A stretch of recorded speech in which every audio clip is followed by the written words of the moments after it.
All right, now to the 2 seed in the NFC and the Vikings. After being down 27-10 late in the third, Minnesota scored 3 straight touchdowns. Justin Jefferson had an all-time catch on a huge fourth down. Kirk Cousins was clutch when he had to be, and they are always poised in these close games, man. Do the Vikings have a team of destiny feel to them at being 8-1? All right, let me talk on the Jefferson catch for a moment. It's impossible what he did. And I know people are like, "Oh, but they didn't score on that drive because Kirk Cousins ended up getting stuffed at the goal line." That was Right. 4th and 18. There's 2 minutes left. Vikings have 1 timeout. If he doesn't get that, the Bills win the game undeniably. I understand they didn't score, but they got down to the inch line, which is what set up the Josh Allen disaster. Right. It's an all-time catch by a guy who has a chance to be an all-time player. There's just it is I think he and Tyreek have separated themselves from every other receiver in the league. That they change the math of how good the team can be. With that said, do I look at them? Do I think they are as good as their record says they are? I don't. Do I still have some concerns, some significant concerns about Kirk Cousins, who made a couple boneheaded mistakes in this game as well? I do. And I understand Vikings fans feel this is unfair. And you know what? You should feel it's unfair. Your team is 8-1, and your one loss is to the undefeated Philadelphia Eagles. You should feel like that you should be considered a top 3 team in football.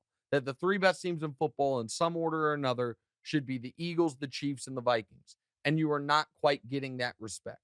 I'm telling you right now, it's not just me saying it. Here's one, Demonte.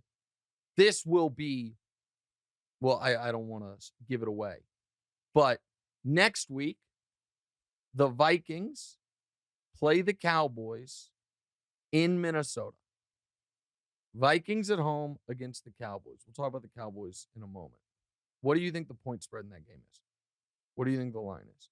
Vikings versus Cowboys at home Vikings versus Cowboys in Minnesota. in Minnesota. What do you think it is?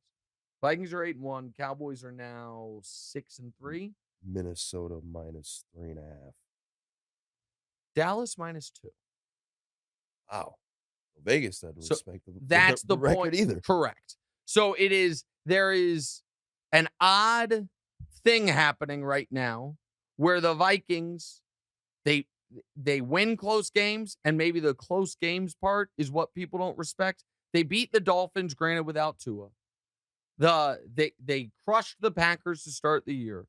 They have played a soft schedule, but the Bills at Buffalo was one of the toughest games on anyone's schedule all year, and they just won coming back from 17 down.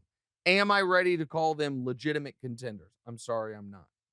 If they were to get the 1 seed, if Philly were to slip up, and Minnesota all of a sudden is guaranteed to have the games at home and a bye, then I will look into calling them the favorites. However, if they're the 2 seed and it's San Francisco going into their building to start the playoffs, and then they have to win 3 straight games to make it to the Super Bowl, I don't know that I believe in that. Justin Jefferson's unbelievable, and Kirk Cousins is just on the "you're gonna have to prove me wrong" list. Yeah. And I apologize for that. He also, by the way, while Josh Allen has the most interceptions in football, Kirk Cousins top 3 right now, or top 4.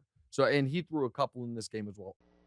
Hey, thanks for watching. Hit the subscribe button to get more from the show, and make sure to click the bell to get notified every time new content drops. Check out full episodes of What's Right wherever you get your podcasts, or just click the link in the description below.